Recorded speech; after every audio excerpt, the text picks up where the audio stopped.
अगर आपने पुलिस को मारा तो आपके साथ क्या हो सकता है, और अगर आप पुलिस वाले से पिट रहे हैं तो आपके पिटने की क्षमता कितनी है, संयम कितना है, और उस संयम को आप तोड़ेंगे तो आपको नुकसान क्या होंगे और उसके फ़ायदे क्या होंगे। इन सारी चीज़ों पर, इन सारी बातों पर आज हम डिस्कस करेंगे।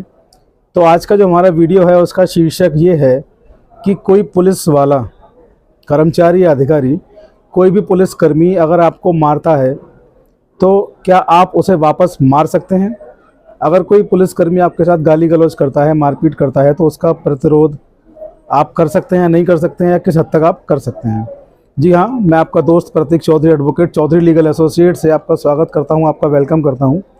और आज हम एक बहुत ही बिल्कुल डिफरेंट प्रकार का एक वीडियो लेकर के आए हैं, क्योंकि चौधरी लीगल एसोसिएट पूरे देश में करीब करीब फैल चुका है और तमाम स्टेटों से, तमाम राज्यों से, तमाम जिलों से हमारे सब्सक्राइबर हमसे लगातार सवाल पूछ रहे हैं। इसी कड़ी में एक सवाल कई सारे सब्सक्राइबर ने पूछा और लगातार पूछ रहे हैं। तो सवाल उनका ये था कि पुलिस वाला है, आता है, गाली देता है बिना वजह, तो आता है, मारपीट करता है, गाली गलौज करता है, डंडे से मारता है, लाठी का प्रयोग करता है, हाथों से मारता है, तो क्या सर मैं उस पुलिस वाले को रिपीट मार सकता हूँ? अगर मैं मारता हूँ तो मेरे साथ क्या होगा, या मैं केवल मुझे पिटना ही पिटना है? आप मुझे बताएं कि मेरे लीगल जो रेमेडी है मेरे लिए क्या है। तो आज का वीडियो बड़ा इंटरेस्टिंग होने वाला है, आप बने रहिए चौधरी लीगल एसोसिएट पर। और अब तक जिन लोगों ने, जिन दर्शकों ने, जिन व्यूवर्स ने अब तक चैनल को सब्सक्राइब नहीं किया, उनसे रिक्वेस्ट करता हूं कि आप चाहे नए हों या पुराने हों, जो भी आप हमारे व्यूवर्स हैं, आप फ़ौरन से फ़ौरन, जल्द से जल्द हमारे चैनल को सब्सक्राइब कर लें, और जो बेल आइकन का जो नोटिस है उसको ऑल पर आप सेलेक्ट कर लें, जिससे कि हमारे लीगल विषयों पर, गंभीर विषयों पर आपको वीडियो जो लगातार प्राप्त हो रहे हैं वो आपको जैसे ही अपलोड हो उनका नोटिफिकेशन आपको मिले और आप तत्काल रूप से उस वीडियो को देख पाएँ। तो चलिए आज का वीडियो बिना देर किए शुरू करते हैं। कई सारे साथियों ने, सब्सक्राइबर ने लिखा कि सर पुलिस जो है वो कई बार आती है, हमारे साथ मारपीट करती है, गाली गलौज करती है, तो क्या मुझे पिटना है या मुझे प्रतिरोध करना है? क्या मैं पुलिस को मार सकता हूं? तो आज हम आपको बताएंगे कि आपको इस पर करना क्या है। सबसे पहले तो दोस्त मैं आपको बता दूं कि ये देश है और यहाँ लॉ एंड ऑर्डर चलता है हिंदुस्तान में, भारत में। भारत एक लोकतांत्रिक देश है जहाँ पर कानून व्यवस्था है, न्याय व्यवस्था है।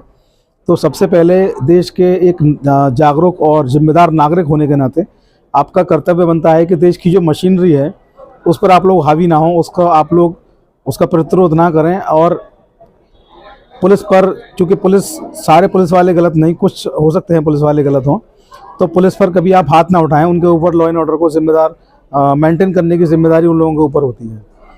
लेकिन पुलिस वाला आपको अगर मारता है और उस कंडीशन में आप अगर अपना आपा खो बैठते हैं और आप बदले में पुलिस पर हमला कर देते हैं, पुलिसकर्मी पर, तो मैं आपको बता दूं कि ऐसे में आपको सरकारी कार्य में बाधा पहुंचाने को लेकर के आपके ऊपर धारा 353 की कार्रवाई हो सकती है, और लोक सेवक के ऊपर हमला करके उसको घायल करने के, उसको गंभीर चोटें पहुंचाने को लेकर के आपको धारा 332 के तहत आपके ऊपर कार्रवाई हो सकती है, IPC। तो आप लोगों को बस सबसे पहले ये तय कर लेना है, ये मान लेना है कि भाई आपको अगर इस तरीके से कोई टॉर्चर करता है पुलिस वाला, तो आपको केवल पिटना ही पिटना है, आपको उसका प्रतिरोध नहीं करना है, आपको किसी भी सूरत में उसको मारना नहीं है।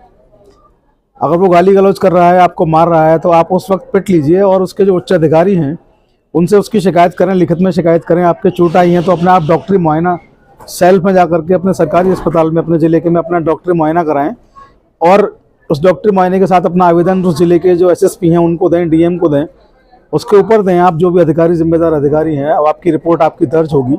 अगर वो आपकी रिपोर्ट दर्ज नहीं करते हैं तो आप माननीय न्यायालय जा करके अपने ज़िले के उनके जो भी कर्मचारी थे उनके विरुद्ध अपनी रिपोर्ट को आप दर्ज करवा सकते हैं। अब मैं आपको बता दूं कि पुलिस जो है, अगर आप पुलिस को मारते हैं तो उस कंडीशन में जो पुलिस वाला है वो आपको फिर और ज़्यादा मार सकता है, और वो आपको गंभीर चोट पहुंचा सकता है, आपको हानि पहुंचा सकता है। और कई बार ये होता है कि आपका जो हमला है वो जितनी आपको ज़रूरत थी उससे बहुत ज़्यादा प्रेशर में आपने उसका रिपीट, उसका जो हमला किया आपने, पुलिस वाले ने आपको आगे चांटा मारा और आपने उसको, जो आपके पास घातक जो हथियार थे, तलवार, चाकू या ईंट या बंदूक है, कोई रिवॉल्वर है, उससे आपने उस पर हमला कर दिया। तो इस कंडीशन में जब पुलिस वाले को ये लगेगा, पुलिस कर्मचारी को, कि आप उसकी जान ले सकते हैं, तो उस कंडीशन में उसको, आपको सरकारी कार्य में बाधा और अपनी जान को सुरक्षित करने के लिए उस वक्त वो आपको गोली भी मार सकता है। क्योंकि डिफेंस जो है वो आपके पास भी मौजूद है और डिफेंस जो है पुलिसकर्मी के पास भी मौजूद है। तो पुलिसकर्मी जो हैं वो आपको अपने डिफेंस में आपकी जान ले सकते हैं, आपको जान से मार भी सकते हैं। हालांकि वो भी उतने ही बल का प्रयोग करेंगे कि वो आपका जो हमला है उस हमले को नाकाम कर दें। लेकिन सॉरी, अभी खांसी ठीक नहीं हुई पूरी तरह से, तो उस हमले में हो सकता है कि आपकी जान भी चली जाए। दूसरा मैं आपको बता दूं, आईपीसी में कुछ आपको प्राइवेट डिफेंस भी दिए गए हैं जो सेक्शन 96 से लेकर सेक्शन 100 में वो कवर होते हैं। उन सेक्शंस में जब पुलिस वाला आपको मार रहा है तो मारते मारते वो आपको इतना मारता है कि आपकी कोई हड्डी टूट जाती है, आपकी हड्डी डिसलोकेट हो जाती है, अपनी जगह से हट जाती है, आपको गंभीर चोट पहुंचती है, या आपको इस तरीके से मारता है कि आप नपुंसक हो सकते हैं या हो जाते हैं, या आपका कोई भी अंग भंग वो कर देता है, या आपको लगता है कि अब तो ये मेरी जान लेकर ही छोड़ेगा, मैं बच नहीं पाऊंगा। ऐसी कंडीशन में सेक्शन 96 से 100 के बीच में जो प्रतिरक्षा कानून आपके लिए, सेल्फ डिफेंस कानून आईपीसी में जो आपके लिए दिया गया है, उन बातों का ध्यान रखते हुए, उन जो सेक्शन है उनका ध्यान रखते हुए अपने बचाव में केवल आपको उतनी पावर यूज़ करनी है कि आपको जो आपको अपहाती हो रही है, आपको जो चोट पहुंच रही है, आपकी जो स्थिति है उस स्थिति से बाहर निकलें, अपने ऊपर हुए हमले को विफल करें और हमले को नाकाम कर दें, हमले को रोक दें। केवल इतना आपको अपना पावर इस्तेमाल करना है उस हमले को रोकने के लिए।